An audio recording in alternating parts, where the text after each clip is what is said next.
परिवार को नए साल की हार्दिक शुभकामनाएं। यह नया साल आपके जीवन में ढेर सारी खुशियां, सफलता और प्यार लेकर आए। Happy new year.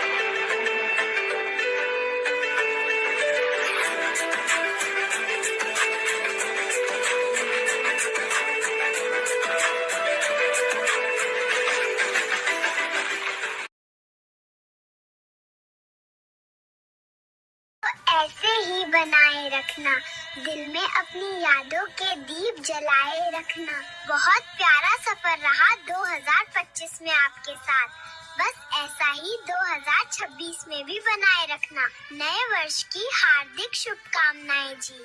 हंसते रहें, हंसाते रहें, यूं ही मुस्कुराते रहें। आपके आने से घर में कितनी